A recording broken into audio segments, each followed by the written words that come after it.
출애굽기 9장 1절로부터 7절까지의 말씀을 봉독하겠습니다. 여호와께서 모세에게 이르시되 바로에게 들어가서 그에게 이르라. 히브리 사람의 하나님 여호와께서 말씀하시기를 내 백성을 보내라. 그들이 나를 섬길 것이니라. 내가 만일 그들 보내기를 거절하고 억지로 잡아두면 여호와의 손이 들에 있는 내 생축 곧 말과 나귀와 약대와 우양에게 더하리니 심한 악질이 있을 것이며 여호와가 이스라엘의 생축과 애굽의 생축을 구별하리니 이스라엘 자손에 속한 것은 하나도 죽지 아니하리라 하셨다 하라 하시고 여호와께서 기한을 정하여 가라사대 여호와가 내일 이 땅에서 이 일을 행하리라 하시더니 이튿날에 여호와께서 이 일을 행하시니 애굽의 모든 생축은 죽었으나 이스라엘 자손의 생축은 하나도 죽지 아니한지라. 바로가 보내어 본적 이스라엘 생축은 하나도 죽지 아니하였더라. 그러나 바로의 마음이 완강하여 백성을 보내지 아니하니라. 아멘. 오늘은 출애굽기 9장과 10장 그리고 11장까지의 말씀을 전가하도록 하겠습니다. 지난 시간까지 우리는 이제 하나님이 이 여호와이심을 이스라엘 백성들에게 알리고 이제 그 손을 펴서 이스라엘 백성을 내보내기를 거절하는 바로와 애굽인들에게 내가 여호와인 줄 알게 하리라, 이런 메시지로 역사하시는 장면을 우리가 만나고 있습니다. 이 제목, 나를 여호와인 줄 알게 하리라 하시는 이 말씀은 그 당시 애굽인들에게도 적용이 되어졌지만은 오늘날 우리에게도 여전히 유효하시고 적용되는 말씀입니다. 근데 제가 이 설교를 준비하면서 설교 제목을 나로 여호와인 줄 알리라 이 이로 할까, 아니면은 이걸 조금 더 우리말로 풀어서 나를 여호와인 줄 알게 하리라 풀었을까 고민을 하다가 풀었었습니다. 풀었으면서 어떤 생각을 했냐면은 과연 오늘날 하나님을 믿는 우리가 정말 우리가 하나님을 여호와인 줄 알고 있는가? 어떻게 본다면은 나를 여호와인 줄 알게 하리라 하는 이 말씀이 이 속이 터지신 하나님께서 우리에게 주시는 말씀은 아닌가? 과연 이 시대의 기독인들이 하나님을 하나님인 줄 정말 알고 있는가? 우리가 정말 하나님을 그렇게 알고 섬기고 살아가고 있는가? 하는 내 마음속에 질문이 던져지더라고요. 그리고 나는 또 그렇게 살고 있는가? 말씀을 이렇게 증거하면서 내가 과연 하나님을 두려워하고 하나님 말씀에 순종하고 있는가? 아니면 바로처럼 정말 내 고집과 내 욕망에 사로잡혀서 하나님이 어떻게 섭리하시든지 간에 그 위기의 순간만을 모면해가면서 여전히 내 욕심대로 내 뜻대로 살아가고 있지는 않는가? 저 재앙받고 있는 바로의 모습이 그 속에는 내 모습도 있지 않는가? 그런 생각이 들더라고요. 그래서 나로 여호와인 줄 알리라. 정말로 알면 참 좋은데 도저히 알지 않으니까 하나님께서 이렇게 재앙을 통해서 그것을 알게 하겠다, 이런 제목으로 우리에게 말씀을 주시는 것 같습니다. 또 한편으로는 우리가 정말 하나님을 우리의 하나님, 우리의 여호와인 줄로 우리가 알고 고백한다면은 이 은혜가 또 얼마나 크고 놀라운 은혜인가, 그것도 이 말씀을 준비하면서 또 한 번 더 느낌이 오더라고요. 오늘도 이 5번째 재앙을 제가 읽어드렸는데 5번째 재앙에서 정말로 하나님의 그 크신 사랑이 느껴지지 않습니까? 아직도 못 느끼셨어요? 제가 다시 1절부터 7절까지 한번 읽어보겠습니다. 여호와께서 모세에게 이르시되 바로에게 들어가서 그에게 이르라. 히브리 사람의 하나님 여호와께서 말씀하시기를 내 백성을 보내라. 그들이 나를 섬길 것이니라. 네가 만일 그들 보내기를 거절하고 억지로 잡아두면 여호와의 손이 들에 있는 내 생축 곧 말과 나귀와 약대와 우양에게 더하리니 심한 악질이 있을 것이며 여호와가 이스라엘의 생축과 애굽의 생축을 구별하리니 이스라엘 자손에 속한 것은 하나도 죽지 아니하리라 하셨다 하라 하시고 여호와께서 기한을 정하여 가라사대 여호와가 내일 이 땅에서 이 일을 행하리라 하시더니 이튿날에 여호와께서 이 일을 행하시니 애굽의 모든 생축은 죽었으나 이스라엘 자손의 생축은 하나도 죽지 아니한지라. 바로가 보내어 본적 이스라엘의 생축은 하나도 죽지 아니하였더라. 그러나 바로의 마음이 완강하여 백성을 보내지 아니하니라.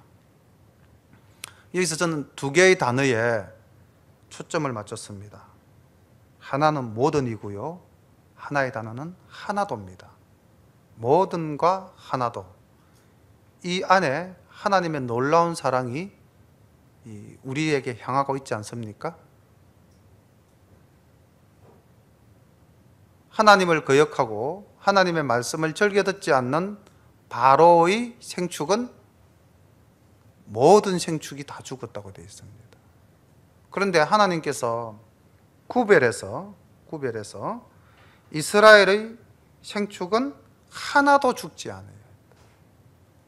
오늘날 하나님께서 우리를 얼마나 사랑하시고 지키고 보호하시냐면요, 우리가 하나도 상하지 않도록 지키고 보호해 주십니다. 그런 하나님이 우리 하나님이십니다. 이 놀라운 은혜를 우리가 받아 누리며 살고 있지 않습니까? 내 삶이 피곤하고 지치고 힘들더라도 이렇게 변함없이 우리를 사랑해 주시는 그 하나님의 무한하신 사랑을 우리가 느낀다면 새 힘이 돋지 않을까요? 그리고 이 하나님을 우리가 더욱더 열심히 섬기지 않을까요? 여기 보면은 하나님께서 바로에게 내 백성을 보내라. 이 백성이 뭐 한다고 그랬습니까? 나를 섬길 것이다. 나에게 예배하고 나에게 제사 지내고 내 말을 따라서 이 백성이 살아갈 것이다. 그것 아니겠습니까? 우리가 하나님께 예배드리고 하나님의 말씀대로 순종하며 살아가고 있지 않습니까? 우리가 하나님을 섬기지 않습니까? 하나님이 바라시는 것은 내 백성이 나를 섬기는 것을 바라고 있지 않습니까? 그럼 우리가 오늘 이렇게 모여서 이 자리에서 또 인터넷으로 함께 예배드리는 것은 결국 하나님을 섬기는 하나님의 백성됨이고, 이렇게 우리가 하나님의 백성이 되었을 때는 하나님께서 구별하여 하나도 상하지 않는 그런 놀라운 은혜를 우리에게 부어주시는 그 큰 은혜를 우리가 같이 누려야 되겠습니다. 또한 이 다섯 번째 악질을 통한 생축에 대한 심판은 애굽인들이 섬기는 그 가축의 신들에 대한 심판이시죠. 하나님이 심판을 하는 주요한 목적 중에 하나가 이 세상의 신은 다 헛된 것들이다. 나 외에는 다른 신이 없다는 것을 일러주시기 위한 것 아닙니까? 그런데 오늘날에도 많은 사람들이 이 헛것, 잘못된 것에 가서 제사하고 잘못된 것을 섬기는 그런 죄를 얼마나 많이 범하고 있습니까? 이집트에는 참 신이 많았던 것 같습니다. 황소의 신 아피스가 있었고요, 또 암소의 신 하토르가 있었고요, 양의 신은 크놈이라는 신이 있었고요, 송아지의 신은 라라는 신이 있었다고 합니다. 이 많은 신들을 섬겨도 그 신들이 이 생축들을 한 마리도 보호해주지를 못하는 거죠. 또 우리가 이 다섯 번째 심판을 보면서 앞에서 만났던 네 번째까지의 심판과는 성격이 좀 달라짐을 볼 수 있죠. 지난 시간에도 잠시 말씀을 드렸지만은 첫 번째부터 네 번째까지의 심판은 삶의 주변 환경을 좀 불편하게 만들었을 따름이지 직접적인 건강과 재산과 생명에까지는 하나님이 손을 대지 않았습니다. 강물을 피로 변하게 하고 깨구리가 올라오고 파리가 나타나고 이가 나타난 것은 삶의 불편함이었습니다. 그런데 이제 5번째 재앙부터 8번째 재앙까지는 내 삶의 물질, 그러니까 경제적인 것들을 치시는 거죠. 거기다가 건강도 치시고요. 그러니까 하나님의 심판은 강도를 더해 가시는 거죠. 그리고 이제 9번째는 흑암을 내리는 재앙인데, 이거는 이제 하나님께서 지구적 상황에서 이제는 온 우주적 상황까지 이 하나님을 모르는 애굽인들에게 내가 이 땅만 주관하는 것이 아니라 이 우주 전체를 내가 주관하고 있다는 것을 알리는 심판이죠. 그리고 너희들이 섬기는 그 태양신이라는 것은 헛것이다라는 것을 가르치는 것이고요. 그리고 마지막 10번째 장자의 재앙에 가서는 생명을 주관하는 분이 하나님이다라는 것을 알려주는 그런 심판 아닙니까? 그래서 그 심판의 범위가 점점 확장되어져 감을 우리가 알 수가 있습니다. 8절 말씀 보겠습니다. 여호와께서 모세와 아론에게 이르시되 너희는 풀무의 재 2움큼을 가지고 모세가 바로의 목전에서 하늘을 향하여 날리라. 그 재가 애굽 온 땅의 티끌이 되어 애굽 온 땅의 사람과 짐승에게 붙어서 독종이 발하리라.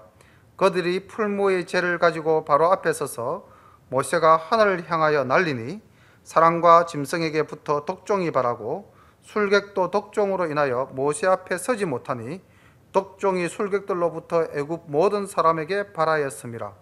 그러나 여호와께서 바로의 마음을 강팍해 하셨으므로 그들을 듣지 아니하였으며 여호와께서 모세에게 말씀하신 것 같더라. 여호와께서 모세에게 이르시되 아침에 일찍이 일어나 바로 앞에 서서 그에게 이르기를 히브리 사람의 하나님 여호와의 말씀에 내 백성을 보내라. 그들이 나를 섬길 것이니라. 내가 이번에는 모든 재앙을 내 망과 내 신하와 내 백성에게 내려 너로 온 천하에 나와 같은 자가 없음을 알게 하리라. 내가 손을 펴서 온역으로 너와 내 백성을 쳤다면 내가 세상에서 끊어졌을 것이나 내가 너를 세웠으면 나의 능력을 내게 보이고 내 이름이 온 천하에 전파되게 하려 하였음이니라. 내가 여전히 내 백성 앞에서 자고하고 그들을 보내지 아니하느냐. 자, 지금 6번째 재앙까지 소개를 해드렸는데요. 6번째 재앙은 이 풀무의 재.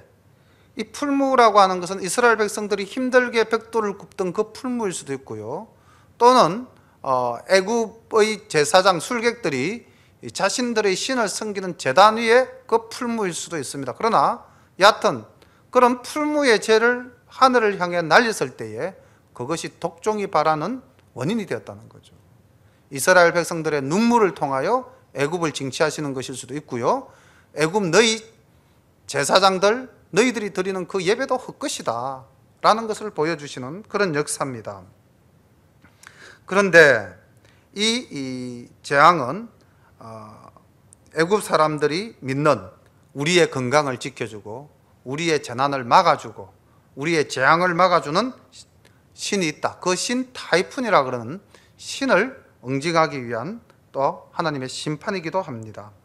저는 이 내용 중에서 술객들의 모습에 조금 이제 초점을 맞춰서 정리를 해봤어요.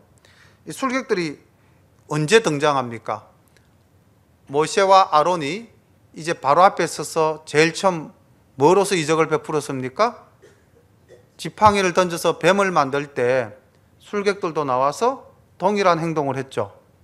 그렇게 해서 뭐 네가 섬기는 신이나 내가 섬기는 신이나 일반이지 않느냐, 우리도 신 있다, 이렇게 이제 하나님의 권능에 맞서는 장면으로 이 술객들이 등장합니다. 뭐 강을 피로 만들 때도 그랬고 깨구리가 올라올 때도 그랬습니다. 자, 그랬던 이 술객들이 이의 재앙을 내릴 때 그때 어떻게 표현합니까? 8장 18절과 19절에서 보면 이렇게 이야기하고 있죠.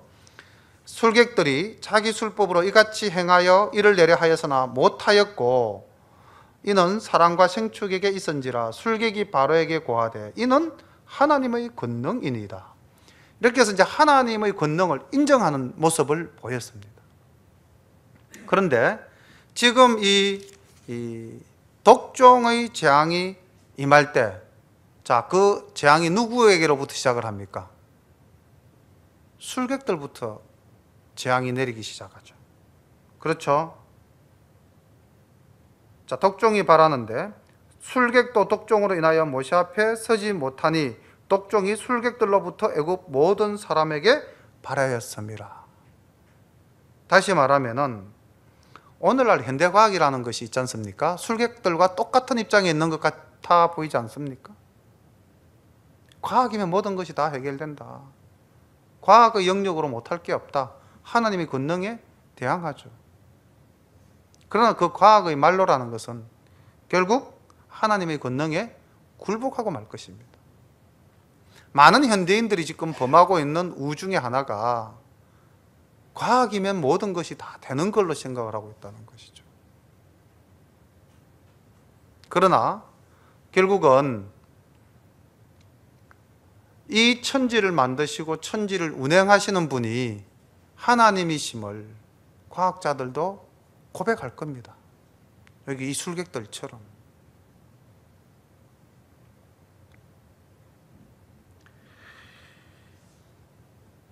그리고 또 놀라운 말씀 중에 하나가 15절에 하나님이 이렇게 말씀하셨죠.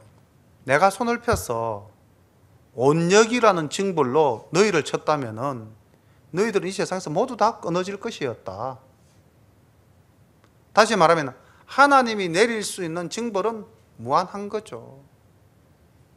하나님이 심판을 단행하시려면은 바로 단행하실 수 있죠. 그런데 하나님이 이 땅에 온역을 내리지 않았다고 말씀하십니다. 15절 보십시오. 내가 손을 펴서 온역으로 너와 내 백성을 쳤다면 너는 세상에서 끊어졌을 것이다. 그러나 내가 바로 너를 왕으로 세우고 온역으로 이 땅을 치지 않고 지금처럼 너를 깨우치기 위해서, 너를 돌이키게 하기 위해서 그렇게 해서 내가 지금 나의 능력을 너에게 보이고 있다. 하나님의 사랑이지 않습니까? 심판을 행함에 있어서도 곧바로 행하시지 않고요. 또 보시면은 반드시 하나님이 미리 예고하십니다. 불순종하는 사람들에게 하나님이 심판을 예고를 하고 있죠. 그리고 그 심판이 임했을 때에 심판받은 사람들은 놀라고 잘못했다고 반성합니다. 그런데 그럼 돌이켜서 반성을 했다면은 이제 순종하면서 하나님 뜻대로 살아야 되는데 다시 불순종의 상태로 나아가죠. 이 사이클이요, 좀 익숙한 것 같지 않습니까? 남의 나라 이야기 아니라 우리나라 이야기인 것 같지 않습니까? 바로의 이야기가 아니고 내 이야기일 수도 있겠다라는 생각이 들지 않습니까? 하나님은 이 땅에 심판이 있을 거라고 우리한테 분명히 지금 예고를 하셨고요. 때를 기다리고 계십니다. 심판을 늦추고 계시죠, 사랑으로. 그런데 이게 심판이 늦어지니까 사람들이 심판이 없는 줄 알고 자기 마음대로, 자기 소욕대로 살아가고 있지 않습니까?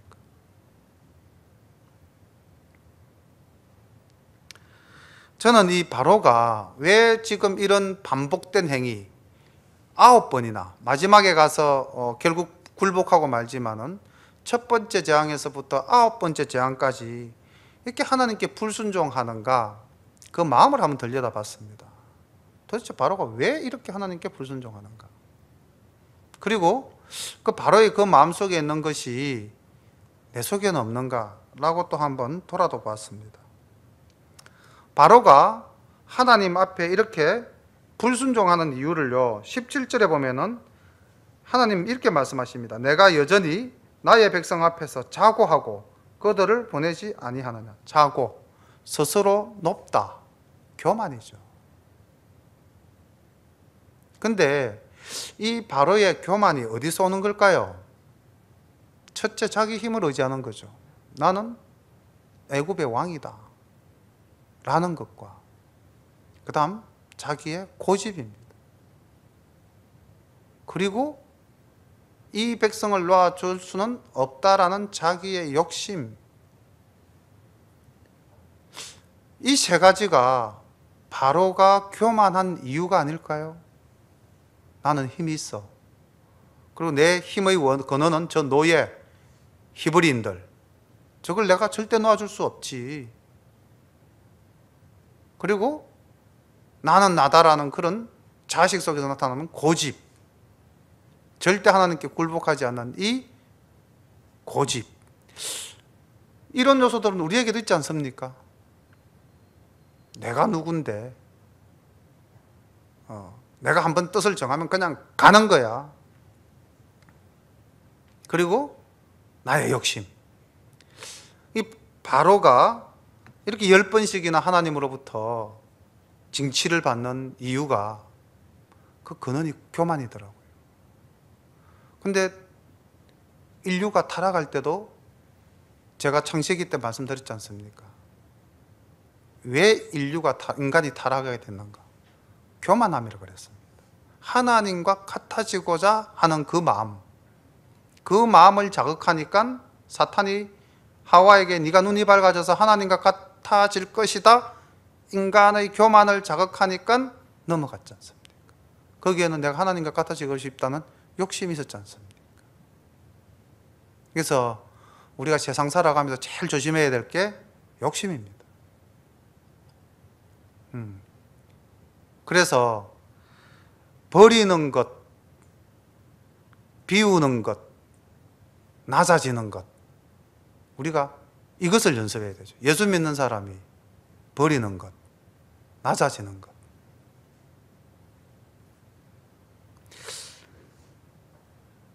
바로를 보면서 참으로 우리를 돌아볼 수 있는, 바로의 단점이 곧 우리의 단점이라면은 우리는 바로를 좋은 선생으로 대할 수가 있겠죠. 베드로후서 3장 9절에는 하나님의 심판이 늦춰지는 이유를 이렇게 이야기하고 있죠. 주의 약속은 어떤 이들이 더디다고 생각하는 것 같이 더딘 것이 아니라 오직 주께서는 너희를 대하여 오래 참으사 아무도 멸망하지 아니하고 다 회개하기에 이르기를 원하시느니라. 하나님의 심판이 늦은 이유는 이 애굽이라는 나라가 정말로 하나님을 여호와로 알고 돌이킬 수 있는 기회를 주신 것이죠. 사실은 10번씩이나. 어떤 사람들은 하나님은 자기를 믿지 않는 이방인을 무자비하게 친다라고 이렇게 이야기한 사람이 있을지 모르겠지만은 하나님은 공의의 하나님이시고 하나님은 사랑의 하나님이십니다. 하나님을 인정하고 하나님을 섬기면은 그 백성에게 하나도 상하지 않는 그런 사랑을 베푸시는 분이지 않습니까? 이제 7번째 재앙에 대해서 말씀드리겠습니다. 18절, 내일 이맘때면 내가 중한 우박을 내리리라. 애굽 개국 이래로 그 같은 것이 있지 않던 것이리라. 이제 보내어 내 생축과 내 들에 있는 것을 다 모으라. 사람이나 짐승이나 무릇 들에 있어서 집에 돌아오지 않는 자에게는 우박이 그 위에 내리리니 그것들이 죽으리라 하셨다 하라 하시니라. 바로의 신하 중에 여호와의 말씀을 두려워하는 자들은 그 종들과 생축을 집으로 피하여 들려서나 여호와의 말씀을 마음에 두지 아니하는 자는 그 종들과 생축을 들에 그대로 두었더라. 여호와께서 모세에게 이르시되 너는 하늘을 향하여 손을 들어 애굽 전국에 우박이 애굽 땅의 사람과 짐승과 밭의 모든 채소에게 내리게 하라. 모세가 하늘을 향하여 지팡이를 들매 여호와께서 내 성과 우박을 보내시고 불을 내려 땅에 달리게 하시니라. 여호와께서 우박을 애굽 땅에 내리시매 우박의 내림과 불덩이가 우박에 섞여 내림이 심히 맹렬하니 애굽 전국에 그 개국 이래로 그 같은 것이 없던 것이라. 우박이 애굽 온 땅에서 사람과 짐승을 물어나고 무릇 밭에 있는 것을 쳤으며 우박이 또 밭의 모든 채소를 치고 들의 모든 나무를 꺾었으되 이스라엘 자손의 그한 고센 땅에는 우박이 없었더라. 바로가 사람을 보내어 모세와 아론을 불러 그에게 이르되 이번은 내가 범죄하였노라. 여호와는 의로우시고 나와 나의 백성은 악하도다. 여호와께 구하여 이 내성과 우박을 그만 그치게 하라. 내가 너희를 보내리니 너희가 다시는 머물지 아니하리라. 모세가 그에게 이르되 내가 성에서 나가자 곧 손을 여호와를 향하여 펴리니 그리하면 내성이 그치고 우박이 다시 있지 않을지라.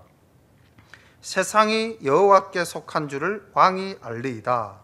그러나 왕과 왕의 신하들이 여호와 하나님을 아직도 두려워 아니할 줄을 내가 아나이다. 때에 보리는 이삭이 나왔고 삼은 꽃이 피었으므로 삼과 보리가 상하였으나 그러나 밀과 나맥은 자라지 아니한 고로 상하지 아니하였더라. 모세가 바로를 떠나 성에서 나가서 여호와를 향하여 손을 펴매 내성과 우박이 그치고 비가 땅에서 내리지 아니하니라. 바로가 비와 우박과 내성의 그친 것을 볼 때에 다시 범죄하여 마음을 완강케 하니 그와 그 신하가 일반이라. 바로의 마음이 강팍하여 이스라엘 자손을 보내지 아니하였으니 여호와께서 모세에게 말씀하심과 같더라.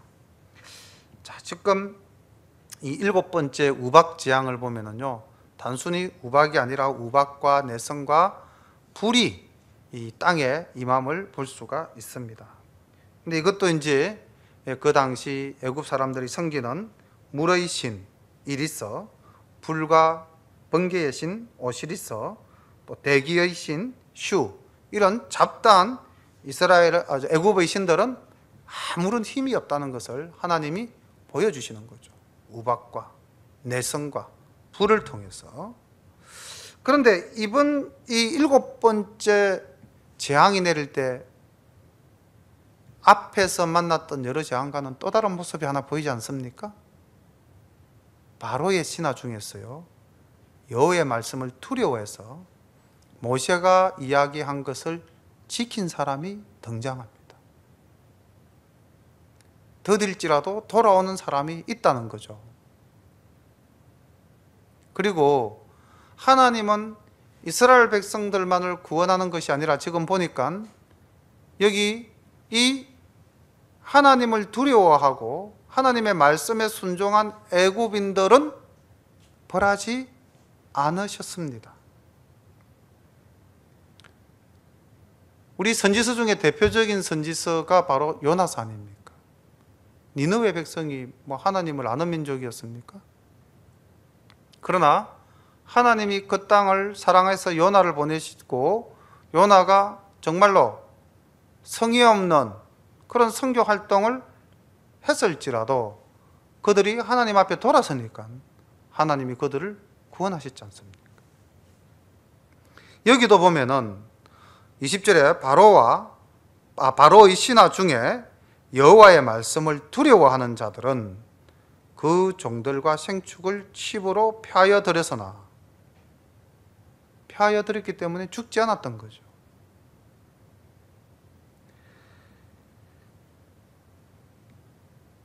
그리고 우리가 여기서 바로로부터 발견할 수 있는 또 하나 우리의 잠재적인 죄의 요소가 하나 있는데요. 우박이 땅에 내렸을 때 땅에 있는 모든 생축과 곡식들이, 채소들이 다 이렇게 이제 상합니다. 그래서 바로가 처음으로 이렇게 이야기하죠. 내가 범죄하였다. 그리고 너희 하나님 여호와는 의로우시니 우리 백성들은 약하니 우리를 구원해 달라 모세에게 빌죠.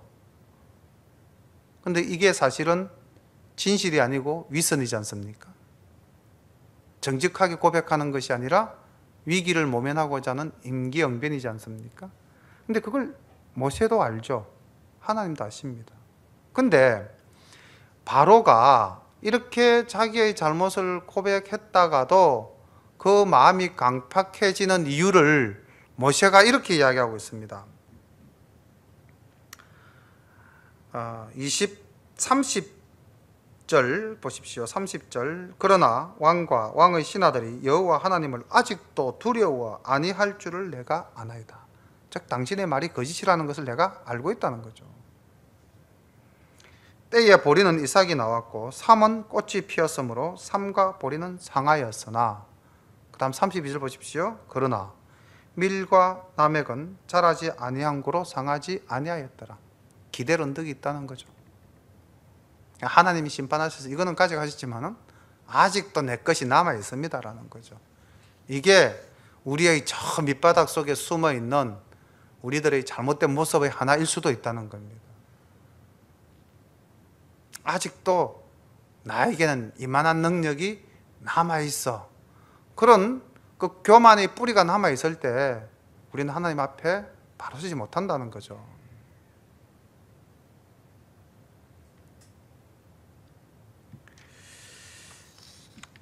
10장 말씀, 여호와께서 모세에게 이르시되 바로에게 들어가라. 내가 그의 마음과 그 신하들의 마음을 완강케 함은 나의 표징을 그들 중에 보이기 위함이며 너로 내가 애굽에서 행한 일들 곧 내가 그 가운데서 행한 표징을 내 아들과 내 자손의 귀에 전하게 하려 함이라. 너희가 나를 여호와인 줄 알리라. 모세와 아론이 바로에게 들어가서 그에게 이르되 히브리 사람의 하나님 여호와께서 말씀하시기를 내가 어느 때까지 내 앞에 겸비치 아니하겠느냐. 요거 줄 끊으시기 바랍니다. 내 앞에 겸비치 아니하겠느냐. 내 백성을 보내라. 그들이 나를 섬길 것이니라. 내가 만일 내 백성 보내기를 거절하면 내일 내가 메뚜기로 내 경내에 들어가게 하리니 메뚜기가 지면을 덮어서 사람이 땅을 볼 수 없을 것이라. 메뚜기가 내게 남은 그것 곧 우박을 면하고 남은 것을 먹으며 들에 너희를 위하여 자라는 모든 나무를 먹을 것이며 또 내 집들과 내 모든 신하의 집들과 모든 애굽 사람의 집들에 가득하리니 이는 내 아비와 내 조상이 세상에 있어 오므로 오늘까지 보지 못하였던 것이리라 하셨다 하라 하고 돌이켜 바로에게 나오니 바로의 신하들이 그에게 고하되 어느 때까지 이 사람이 우리의 함정이 되리까. 그 사람들을 보내어 그 하나님 여호와를 섬기게 하소서. 왕은 아직도 애굽이 망한 줄을 알지 못하시나이까 하고 모세와 아론을 바로에게로 다시 데려오니 바로가 그들에게 이르되 가서 너희 하나님 여호와를 섬기라. 갈 자는 누구누구뇨. 모세가 가로되 우리가 여호와 앞에 절기를 지킬 것인즉 우리가 남녀노소와 우양을 데리고 가겠나이다. 바로가 그들에게 이르되 내가 너희와 너희 어린 것들을 보내면 여호와를 너희와 함께 하게 함과 일반이니라. 삼갈지어다 너희 갱령이 악하니라. 그는 불가하니 너희 남정만 가서 여호와를 섬기라. 이것이 너희의 구하는 바니라. 이에 그들이 바로 앞에서 쫓겨나니라. 여호와께서 모세에게 이르시되 내 손을 애굽 땅 위에 들어 메뚜기로 애굽 땅에 올라와서 우박에 상하지 아니한 밭의 모든 채소를 먹게 하라.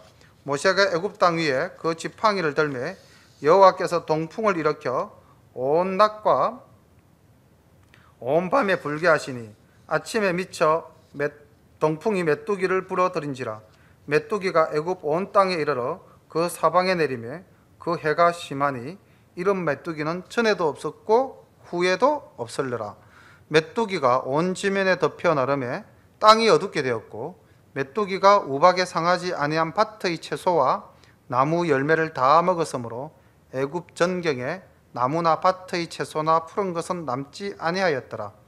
바로가 모세와 아론을 급히 불러서 이르되 내가 너희 하나님 여호와와 너희에게 덕지하였으니 청컨대 나의 죄를 이번만 용서하고 너희 하나님 여호와께 구하여 이 죽음만을 내게서 떠나게 하라.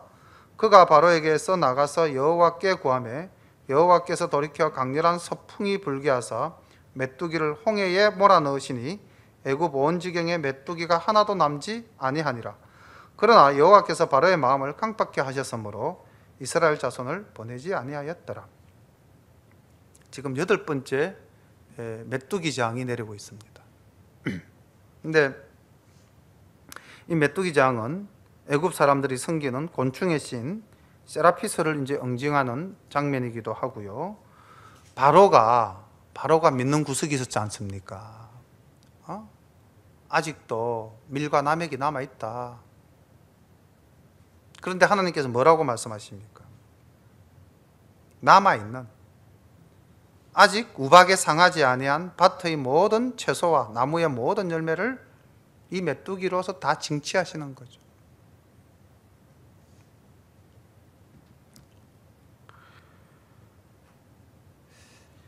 저는 이 8번째 재앙을 보면서 내일이라는 단어에 대해서 다시 한번 더 생각을 해보았습니다. 이 내일이라는 단어가 두 가지로 나눌 수가 있는데, 첫 번째 이 내일이 언제 등장을 했냐면요, 8장 10절에 내일이라는 단어가 하나 등장합니다. 8장 10절을 우리가 한번 찾아서 보면은 어떨 때입니까? 개구리 재앙이 나타났을 때죠. 그때 바로가 이렇게 이야기합니다.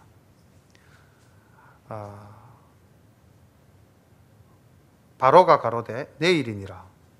모세가 가로되 왕의 말씀대로 하여 왕으로 우리 하나님 여호와와 같은 이가 없는 줄을 알게 하리라. 이렇게 되어 있죠.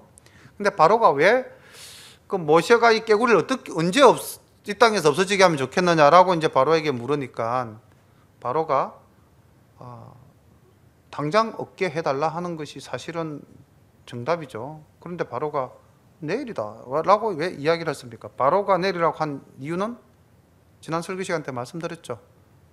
뭔가 이게 하나님의 재앙이 아니라 자연적 현상일 것이고, 아마 내일이 되면 이 문제는 해결이 될 수 있을 것이라는 어떤 자기의 욕심과 자기의 소망이 담긴 내일이죠.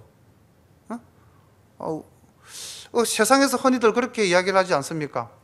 뭐 내일이면 다 해결될 거야, 이렇게 참 편하게 말을 하는 경우가 많습니까? 인간의 욕심과 인간의 생각대로, 인간의 계산대로 하는 내일이 있죠. 우리는 그런 내일을 생각하면 안 되는 거죠. 여기 이 하나님께서 이 재앙을 내리시면서 내가 내일 이 일을 행하겠다라고 말씀하신 것이 여러 가지입니다. 잘 성경을 이렇게 챙겨오신 분들은 그 재앙이 어떤 재앙들이었는지 혹시 기억나십니까? 네 가지 재앙에 하나님께서 바로 재앙을 내리지 않고 모세를 통해서 내일 내가 이 재앙을 내리겠다, 이렇게 말씀하셨어요. 8장 23절에 보면은 파리의 재앙을 내릴 때 하나님께서 내일 이 일을 행하리라, 이렇게 말씀하십니다. 그리고 9장 5절에서 악질을 통한 생축을 죽일 때도 내일 이 일을 행하리라, 이렇게 말씀을 하시죠. 그리고 9장 18절에서 우박의 심판을 하실 때도 내일 이 일을 행하리라 라고 말씀을 하셨고요. 10장 4절 메뚜기의 재앙에서도 하나님께서 내일 이 일을 행하리라 라고 말씀을 하십니다. 그러니까 인간의 내일이 있고 하나님의 내일이 있는 겁니다. 그 인간의 내일은 조금 전에도 말씀드렸지만 현실 속에서 뭔가 막연히 내일이면 해결되겠지 하는 이 어리석은 기대와 소망이죠. 근데 그건 아니라는 거죠. 하나님의 내일은 어떤 내일입니까? 말씀하시고 이루시는 내일입니다. 오늘 말씀하시고 내일 그 일을 나타내 보이시는 거죠. 그럼 우리는 어떤 내일을 기대하면서 살아야 됩니까? 심판하시는 하나님, 말씀을 하시고 반드시 이루시는 하나님의 내일을 바라보면서 살아야 되지 않겠습니까? 그러면 우리는 좀 더 진지한 오늘을 살 수 있지 않겠습니까? 막연히 우리의 욕심대로 내일이면 되겠지라고 한다면 그 신앙생활의 오늘은 어떨까요? 계속해서 내일만 바라보고 가겠죠, 그죠? 또 핑계를 내일로 또 미룰 수도 있겠죠. 그런데 하나님의 내일은 분명히 심판한 내일입니다. 그럼 우리는 오늘을 어떻게 살 수 있겠습니까? 이런 것들을 한번 생각해 보았습니다.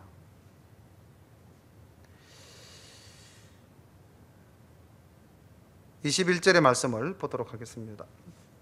여호와께서 모세에게 이르시되 하늘을 향하여 내 손을 들어서 애굽 땅 위에 흑암이 있게 하라. 곧 더듬을 만한 흑암이리라.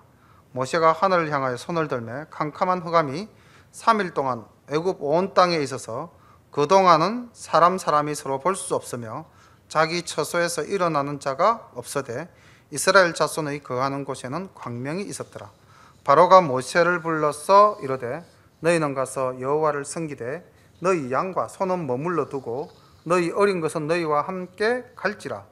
모세가 가로되 왕이라도 우리 하나님 여호와께 드릴 희생과 번제물을 우리에게 주어야 하겠고 우리의 생축도 우리와 함께 가고 한 마리도 남길 수 없으니 이는 우리가 그 중에서 취하여 우리 하나님 여호와를 섬길 것임이며 또 우리가 거기 이르기까지는 어떤 것으로 여호와를 섬길는지 알지 못함이니라 하나 여호와께서 바로의 마음을 강팍케 하셨으므로 그들을 보내기를 절개 아니하고 모세에게 이르되 너는 나를 떠나가고 스스로 삼가 다시 내 얼굴을 보지 말라. 내 얼굴을 보는 날에는 죽으리라. 모세가 가로되 왕의 말씀이 옳으니이다. 내가 다시는 왕의 얼굴을 보지 아니하리이다. 지금 9번째 이제 재앙, 흑암의 재앙을 내리신 것은 애굽 사람들이 그 태양신을 굉장히 섬겼어요. 그래서 태양신 이름이 라인데 이 바로라는 우리식의 발언과 파라오라는 이 말의 어원은 이 태양을 섬기는 자, 태양의 아들이 파라오입니다. 태양이라는 거죠. 태양의 아들 파라오. 그만큼 이 애굽 사람들은 태양을 자기의 위대한 신으로 섬겼는데 하나님께서 3일간 이 태양을 가리신 거죠. 너희들이 섬기는 신은 아무것도 아니다라는 것을. 그리고 내가 이제 이 땅만을 지배하는 것이 아니라 온 우주를 지배하고 있다라는 것을 이제 보여주시는 겁니다. 내가 우주 만물을 창조했고 내가 이 우주 만물을 내가 관리하고 있다. 근데 여기 지금 그 앞에서도 한번 언급이 되어졌지만은 바로의 태도를 한번 보십시오. 바로가요, 메뚜기가 나타났을 때 어떻게 이야기합니까? 타협안을 제시합니다. 세상 사람들은 지난번에도 이야기했죠. 타협안을 제시한다 그랬죠. 그죠? 여기서 제사를 지내라. 제사를 지내러 가는데 너무 멀리는 가지 마라. 이런 이야기가 앞에서 있었습니다.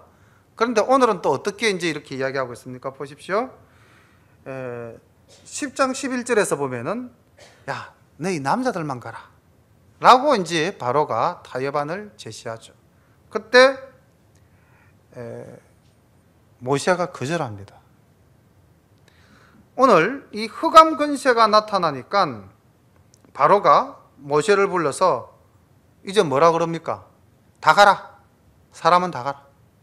대신에 너희들이 양과 소, 즉 가축들은 두고 가라. 이렇게 이야기를 하고 있습니다. 적절한 타협안을 제시하면 손 잡겠지. 오늘날도 이런 타협을 요구하는 모습들이 많죠. 그런데 모세는 단호히 배격합니다. 아니다. 하나님이 어떤 제물을 받으실지 모르는데 우리는 생축 다 데려가야 된다. 하나님께 제사 드리는데 제물 없이 어떻게 제사를 드리겠느냐. 그런 결단 우리에게도 필요하지 않겠습니까? 11장 말씀 보겠습니다. 여호와께서 모세에게 이르시기를 내가 이제 한 가지 재앙을 바로와 애굽에게 내린 후에야 그가 너희를 여기서 보낼지라. 그가 너희를 보낼 때는 여기서 정령 다 쫓아내리니 백성에게 말하여 남녀로 각기 이웃들에게 은금 패물을 구하게 하라 하시더니 여호와께서 그 백성으로 애굽 사람의 은혜를 받게 하셨고 또 그 사람 모세는 애굽국에서 바로의 신하와 백성에게 심히 크게 배웠더라. 모세가 바로에게 이르되 여호와께서 이같이 말씀하시기를 밤중에 내가 애굽 가운데로 들어가리니 애굽 가운데 처음 난 것은 위에 앉은 바로의 장자로부터 맷돌 뒤에 있는 여종의 장자까지와 모든 생축의 처음 난 것이 죽을지라.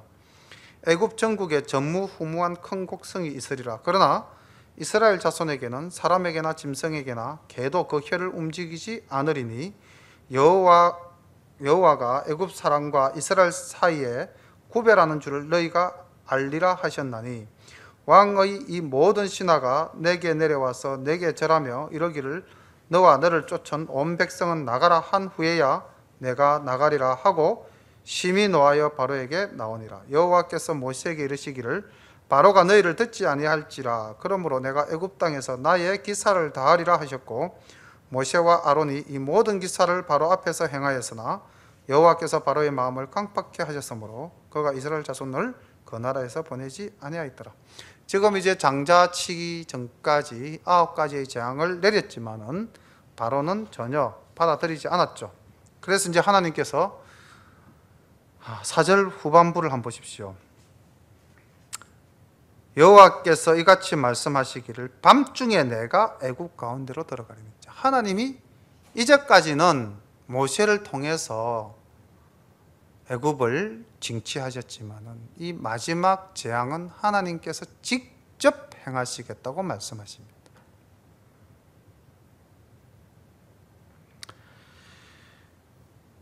얼마나 안타까우셨으면은 기회를 그렇게 주었음에도 불구하고 돌이키지 않는 자에 대한 이제 하나님의 마지막 심판이죠.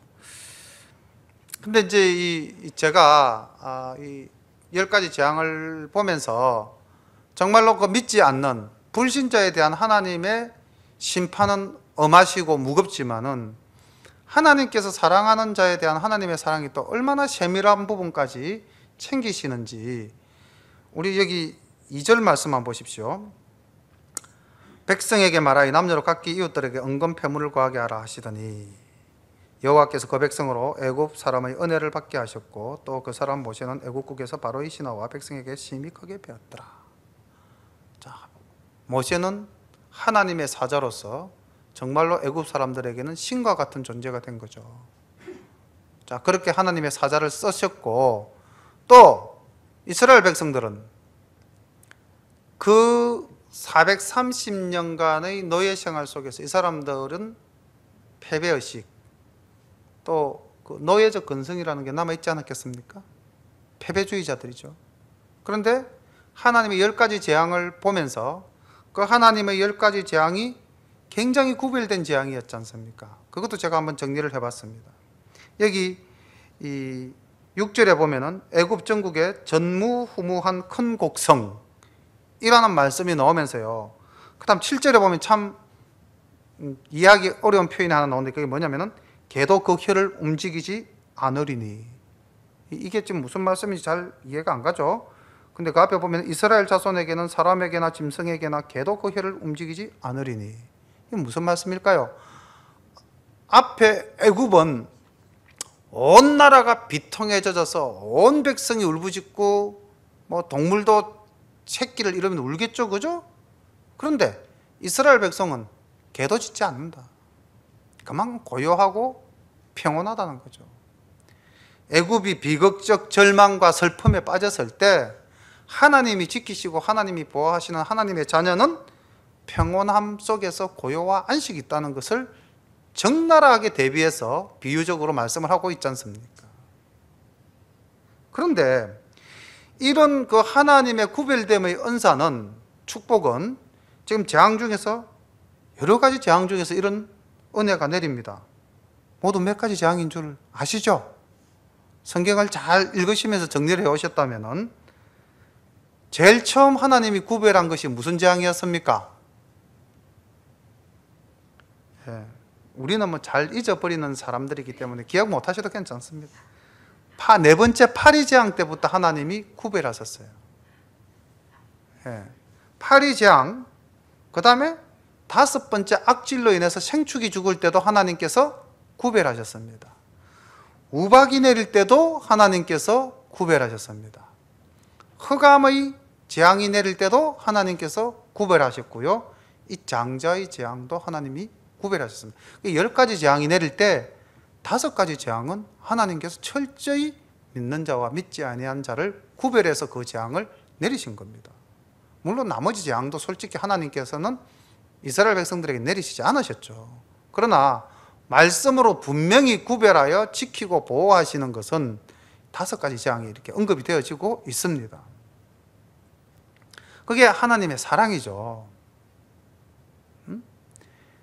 애굽 전국에는 이때까지 역사의 일에 유례 단 한 번도 없었던 곡성이 온 나라를 소란케 할지라도 이스라엘 백성이 사는 곳에는 개도 그 혀를 움직이지 멍멍 짖지도 않는다는 거죠. 그만큼 평온함을 주시는 하나님, 이 놀라운 하나님의 은혜를 우리가 받아 누리고 있지 않습니까? 그리고 이 하나님의 이 은혜가 이 이스라엘 백성들에게 이 땅을, 애굽 땅을 나갈 때 어떤 모습으로 나가라고 이야기하시는 걸까요? 자, 하나님이 나의 군대를 애굽에서 내보내리라, 이렇게 그때 말씀하셨다고 이야기했죠, 그죠? 그렇게 해서 이제 여기 이 재앙을 내리시고 출애굽하는 장면에서 군대라는 용어가 나오는데, 자, 그럼 군대라는 모습과 지금 이 2절에서 백성이 은근 편물을 가지고 나간다고 했을 때는 어떤 군대입니까? 이 군대가 승리의 군대입니까? 쫓겨가는 군대입니까? 약탈하고 착취하는 군대입니까? 승리의 군대죠. 다시 말하면 430년간 노예 생활에 쪄져 있던 이 이스라엘 사람들에게 하나님이 너희들과 함께하면 너희들은 승리자다. 내가 애굽 사람들로 하여금 너희들을 섬기게 하겠다, 이렇게 이야기하지 않습니까? 네? 애굽 사람의 은혜를 받게 하셨다, 이렇게 되어 있죠, 그죠? 그런데 이 애굽 사람이 이 이스라엘 백성들을 은혜롭게 생각하는데, 이 은혜라는 말이 히브리어로 헨인데요, 이 은혜라는 말의 그 원어미는 상대를 존경함으로써 극진히 대접한다는 겁니다. 그러니까 애굽 백성이 이스라엘 백성들을 존경하고 이스라엘 백성들을 대접한다. 다시 말하면 애굽 백성은 패배자요, 이스라엘 백성들은 승리자가 되게끔 하시겠다는 그런 하나님의 뜻이 이 속에 담겨져 있는 것이죠. 또한 창세기 15장 14절에서 하나님이 아브라함에게 말씀하셨던 그 말씀이 이루어지시는 장면이죠. 너희 후손이 애굽에서 종살이를 하겠지만은 그들이 그 땅을 나올 때는 그냥 나오는 것이 아니고 많은 폐물을 데리고 폐물을 가지고 나올 것이다 라고 말씀하셨지 않습니까? 결국 최후의 승리자가 되는 거죠. 우리가 이 땅에서 살 때 성도들이 뭐 세상 사람들에 비해서 좀 못 살고 힘이 없을지라도 결국 우리가 하나님 나라 갈 때는 우리는 승리자로 가는 것 아닙니까? 그런 승리자의 모습을 보여주시는 것이죠.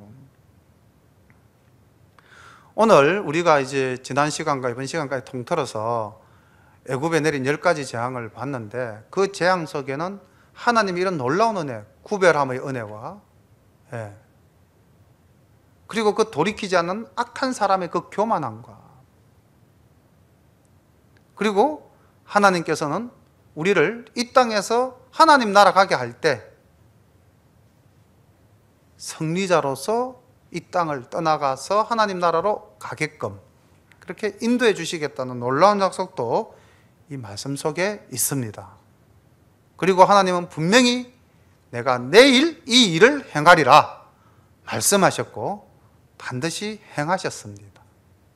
그래서 우리가 이 세상을 살면서 인간적인 욕심으로 또 인간적인 그릇된 소망으로 혹 내일이면 하는 우리의 욕심적 내일을 버리고 하나님의 그 단호한 심판의 내일을 우리가 신앙적으로 아멘으로 영접하면서 경건하고 정말 하나님 말씀에 순종하며 하나님을 섬기는 하나님의 백성으로 살아가는 우리 모두가 되기를 소망합니다. 기도드리겠습니다. 사랑의 아버지 하나님, 10가지 재앙을 통해서 애굽 사람과 이 세상의 모든 사람, 오늘날 성경을 읽는 우리 모두에게 내가 여호와인 줄 알게 하겠다는 그 놀라운 하나님의 뜻을 우리가 배웠습니다. 그리고 하나님은 내일 이 일을 행하리라 말씀하시고 반드시 그 약속을 이루시며 성취하시는 분이신 줄을 또 우리들이 말씀을 통하여 배웠습니다. 아버지 하나님께서 이 땅을 심판하시고 마지막 날에 믿는 자와 믿지 않는 자를 구별하여 아버지 천국과 지옥으로 나누시겠다고 하신 우리의 내일을 저희들은 믿습니다. 하나님, 오늘을 우리가 경건하게, 오늘을 우리가 하나님을 섬기며 바르게 살아갈 수 있도록 선한 손길로 인도하여 주시옵소서. 우리의 생각이 어리석어서 우리의 내일을 기대하거나 우리가 교만하여 아버지 하나님 죄의 쓴뿌리가 우리의 깊은 곳에서 올라올 때 하나님 아버지 말씀 앞에 겸손히 저희들이 꿇어 엎드릴 수 있도록 도와 주시옵소서. 예수님의 이름으로 감사하며 기도드립니다. 아멘.